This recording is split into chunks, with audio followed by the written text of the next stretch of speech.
Hey there everybody, it's me, your boy Waddles. Minecraft 1.17. At this point, it's basically the Yandi of Minecraft updates, except hopefully this thing will actually release. The cave update snapshots already have an absurd amount of really cool features. With so many features, it's starting to get a little hard to remember all of them. Today, remembering them all is the plan. We're going to take a look at everything in the Minecraft 1.17 snapshots as of snapshot 21W03A. If you enjoy, like please, it will help. Alright, let's get something out of the way. There's a lot of features. Today we're going to look at every feature, but we won't be talking about every single little detail because things might end up changing. The cave update is meant to release in summer 2021. It's January right now, so that's a lot of time. Things might change. Okay, there's only one place that I could start. Of course, the axolotl. Axolotls are basically the entire game at this point. Look at this thing. They are adorable. So they come in a couple different colors. One of the colors is insanely rare, and they're amazing. Look at these creatures. They like tropical fish. You can breed them. They attack things like squid, and if you wanted to, you can pick them up in a bucket and bring them home with you, which is so cool. Axolotls, absolutely amazing. I don't know what they're doing though. They're just kind of chilling there. There was a fan vote. It was kind of tragic, but also it kind of made sense in hindsight. The glow squid has completely transcended, jumped over from Minecraft Earth before it ended, and made it into normal Minecraft. Yeah, so the glow squid is the only other mob in the cave update as of the recording of this video on Java edition, that is. This right here is the glow squid. It does have a really clean texture and cool particle effects, and it has a unique drop. The glow squid was, of course, the winner of the 2020 Minecraft Live fan vote. Both the axolotl and the glow squid aren't naturally spawning in the world at this point, but this is what the glow squid looks like when compared to a normal squid. It's the exact same model, just different texture. Oh. Yeah, and it kind of glows. Not actually glows, it's just like it stands out a little bit more. Statistically speaking, like health, everything like that, the glow squid is identical to the normal squid, but the drop is definitely different. Glow squid will only drop glow ink sacs, and glow ink sacs are actually kind of cool. I'm really happy with their implementation. So check this out, 2 signs, but one sign has normal text, the other sign has been dyed with the glow ink sac. Check this out. The glowing sac can make signs like a little bit more neon standy outy. The glowing sac can be used to make text glow. But that's not the only thing that you can do with the glow ink sac. Check this out. Crafting table, item frame, glowing sac, glow item frame. This right here is a glow item frame.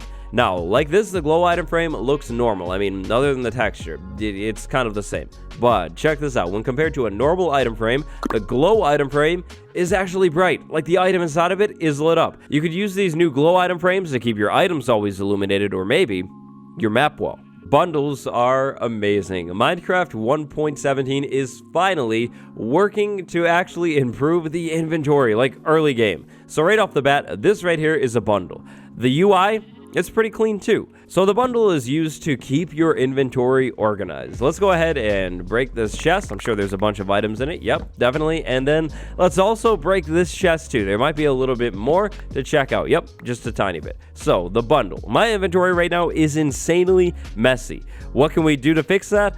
The bundle. We can use the bundle to go and pick up all of these random items in my inventory to help clean it up a little bit. Check this out. All of these blocks are being compressed down into one inventory slot, which is so amazing.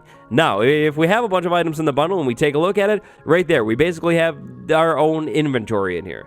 The bummer is, let's say I wanted that, I don't know, the copper ingot out. Well, if I wanted it out, I would have to unload the bundle one by one to get to the copper ingot, but it is nice. It's great for keeping the inventory clean, which is what it's meant for. If you're holding the bundle and you use it, it will actually spit everything out onto the ground, which is probably a better way to get to items that are completely buried. The bundle will hold 1 stack of items, which means like 64 normal items like these things, or if those things stack in something different, like Ender Pearl stack of 16, that'll be 1 stack of ender pearls. That's it. This bundle is full, and then maybe this axe, 1 axe. That's a full stack of axes. When it comes to 1.17, so far we don't really have very many things generating in the world at all. But let's start talking about some of the blocks and the things that will eventually generate in the world. First up, Dripstone. This block is pretty interesting looking to me. It kind of looks like a combination of like granite and ancient debris, maybe. Eventually, this block will likely make up most of the Dripstone caves. But let's talk about something with maybe, perhaps you could say, a little bit more drip. Ah, yes, that's right, pointed dripstone. This right here is pointed dripstone. Stalactites, stalagmites, those things, up rocks, down rocks, it is really, really cool. If you fall on the stuff on the ground, you'll take damage. If the stuff above you falls on you, you'll also take damage. Notice the dripstone is actually dripping. Yep, that's right, water, or even sometimes lava, will drip out of pointed dripstones if the conditions are correct. You could throw a cauldron down below these rocks and actually collect the water or lava. In terms of cave update biomes, super excited for the lush caves biome. We haven't seen any of those features really quite yet though, but also insanely excited for the dripstone caves. I think they're going to look amazing. This block was unexpected, but insanely amazing. What is it? Tinted glass. So tinted glass comes in one form, one color, which is this right here. It's like a little bit darker than black stained glass. Check it out. That's the tinted glass. That's the black stained glass. To me, it looks a little bit darker. In terms of actual light level, it definitely is a little bit darker. Tinted glass lets no light through. Check this out. Down here in this hole, 0 light level. Even though it's just glass right there. It's basically a transparent block that you can actually use to block light out. So like grass blocks that you can kind of see through or other things, it's going to be really cool. You can make like a giant mob farm in the sky, put this around it, and then the mobs spawn and you can see into it. I can't wait. But what if we wanted light? Well, if we wanted light, we could use candles. Candles are coming in Minecraft 1.17 as well. So on its own, this is a candle. But you can place up to 4 other candles on the single block, almost like sea pickles. Each candle that you add will increase the light level a little bit. The candles can be lit and unlit. The candles can also be dyed. There is 1 candle for every single dye color in Minecraft. That means we're going to have 16 different colored candles and then 1 normal candle. Look at these things. These are going to be great for adding personality to your builds. Maybe you're building Evil Fortress, then like red candle or black candle. Maybe like happy place, I don't know, like lime candle, pink candle, something like that. Yeah, the candles are so cool. They're going to be great for decoration and you can put them in a cake. The mountains are being updated in Minecraft 1.17 finally. As part of the mountain updates, snowier snow will be a thing. Powder snow is snowier snow. So this stuff is actually really interesting. So it's in a bucket, which is actually different. The block is actually in a bucket. If we were to say maybe place some of the stuff on the ground, it's basically a trap block. So the block will sit there, but if we were to walk over to it, then I fall into it, kind of like quicksand. Unless, that is, I'm wearing leather boots. If I have leather boots on, like right now, I can walk right across the stuff and I won't sink into it. That's pretty cool. If I were to stand inside of the stuff in survival Minecraft, I would slowly freeze. That's what's happening right now. I'm just standing here, and now check out the hearts. I'm frozen, and I'm going to take a freezing damage. That's definitely dangerous. Unless, again, of course, unless I have leather. If I have leather on, I actually will be protected from freeze damage. Leather sort of warms the player. So, as of this snapshot, we have 1 cave plant. That's it, 1 new cave plant, that is. That plant is glow lichen. This right here is glow lichen. This right here is glow lichen at nighttime. The stuff glows faintly, but it does glow. It's really cool looking. Now, the stuff can be placed on the floor, of course. It can be placed on the wall, and it can even be placed on the ceiling as well. You'll find this stuff generating in the caves. Okay, so this next one is very complex. There's no way that I'm going to be able to cover all of the details about it, but Skulk sensors. Skulk sensors made it into the 1 snapshots pretty early on. The Skulk sensor is a complex redstone component. The Skulk sensor senses vibrations, so things like movements like this, yep, it's sensing it. If you pair it with a comparator, you can actually sort out what type of movement the Skulk sensor just detected. If you place wool around it, then the Skulk sensor will basically be blind to whatever direction that wool was placed in. Yeah, they're going to be very interesting to mess with. Potentially a game changer when it comes to redstone, depending on how things end up looking. Amethyst. Amethyst. This stuff looks so cool. I love the 1.17 models. So right here is an amethyst cluster. This is a fully grown one. That's right. This ore, this resource, it actually grows in your world. So right here is a baby, then we have a medium one, then we have a large one, and then finally, this is the fully grown amethyst cluster right there.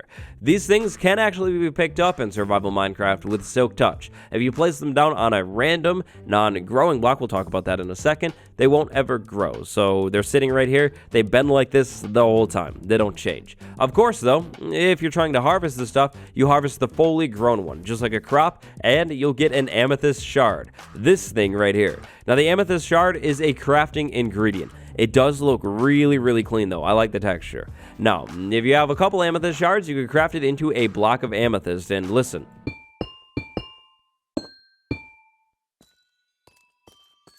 When you place the stuff down, and when you walk on it, and also when you mine it, it plays this little note, which is so cool. The stuff, like, basically makes music, which is, it's like, amazing. But growing, let's talk about that for a second. So right here is a block that looks a lot like the amethyst block that we just checked out, but it's actually different. This block is the budding amethyst block. There's basically a crack in it, at least right now. This block is actually not obtainable in survival Minecraft. If you find it and break it, even with a Silk Touch pickaxe, it will go away forever. It'll just be gone. Instead, what you're going to want to do is isolate this block from all other blocks so it can grow amethyst on every single side of it. Then give it time. Eventually, the amethyst will grow all the way up into fully grown amethyst. Then you could either Silk Touch it or use fortune on it or just a normal pickaxe to get amethyst shards. Now, you can find amethysts growing in amethyst geodes. So that is actually one thing that does generate in the game right now. We'll check them out in a second. But these two blocks, this block right here is calcite,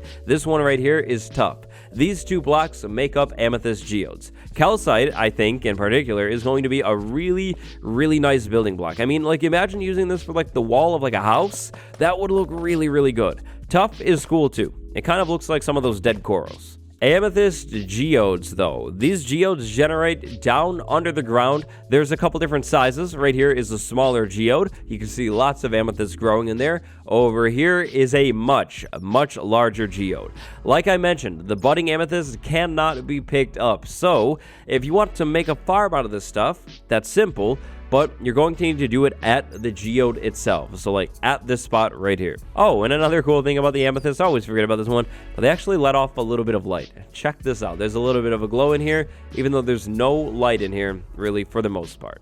Finally, the big one. Maybe the biggest thing in 1.17. 1.17 Cave Update is introducing at least one brand new ore type. Like we're talking iron ore, coal, you know, that type of thing. The new ore is, of course, going to be copper. This is what the ore block looks like right here. In survival, you would mine this with a pickaxe, take it to a furnace, sort of like iron ore, smelt it up, and then you'd have one copper ingot. If you get a couple more copper ingots, you could craft it into a copper block. One copper block costs 4 copper ingots. That's not too expensive, but it is kind of a little bit expensive. Copper blocks are one of the most interesting blocks in all of Minecraft. First off, in my opinion, they look really, really good. I like them. Second off, though, they age. They are the only Minecraft block to age. Now, this aging process takes a long time. It's very, very slow. But eventually, if you place a copper block down in your world, it's going to turn into this block right here. Lightly weathered copper block. Then, give it a little bit more time, and by a little bit, I mean like a lot, and you'll have a semi-weathered, and then finally, fully weathered copper block right there. Look at this. This block actually has states that depend on the time, like, that has been in the world. That is so cool. Now, let's say you liked some of these stages. If that's the case, well, good news. You can actually wax these blocks with honeycombs and keep them in their state forever. So, this block right here is waxed lightly weathered copper. That means this block will never age past this spot right here. So yeah, let's say I actually really liked this lightly weathered copper block. Crafting table, place the block, place the honeycomb, and then it's waxed. It's that simple. But you could also do something else with this block. You could place 4 of them in a crafting table just like that to get this interesting looking block over here. Cut copper. Cut copper is basically a cut up version of the copper block. It's almost like polished granite or andesite. You could think of it like that. Cut copper looks just like tiles. This is going to work amazingly as a floor, as a roof, maybe even as a wall. Cut copper is really cool looking. Now, just like normal copper, this stuff will age. If I started with this cut copper block right there, then place it down, eventually, over time, it will age just like normal copper. Keeping it real, this next part kind of scares me. So we go into the stone cutter, cut copper. It's a really good looking block. I definitely want to use it as a roof. I place it in here. Nothing at all. I hope that doesn't say like that. If we go over to the crafting table right there, 6 blocks and 4 staircases. Not good at all, because these block variants are amazing. So yeah, the cut copper has block variants, staircase and slab variants just like that, one for every single phase. It looks good, and then you can wax these blocks too to keep them in whatever phase they're in. But it's expensive. I mean, the slabs aren't a problem. The slabs have always worked in the crafting table. It's fine. Right there, you don't lose any blocks. But staircases, you lose 2 blocks. This is terrible. This is the worst news that I've gotten all day, and I hope that's fixed. If it's not, that's going to be really tricky to use copper, because it's already kind of expensive. Unless, of course, the ore is made insanely common. But anyways, copper. With all of those blocks that we just checked out, that means we have this many copper blocks right here. There's more than a single chest full of copper block types right now, which is absurd. The ore, the ingot, and then all of these variants, the waxed and unwaxed ones, it's kind of crazy. Copper ingots are cool. You could use them to make blocks, or you could use them to make the Spyglass. Check this out. The Spyglass is basically a brand new way to zoom.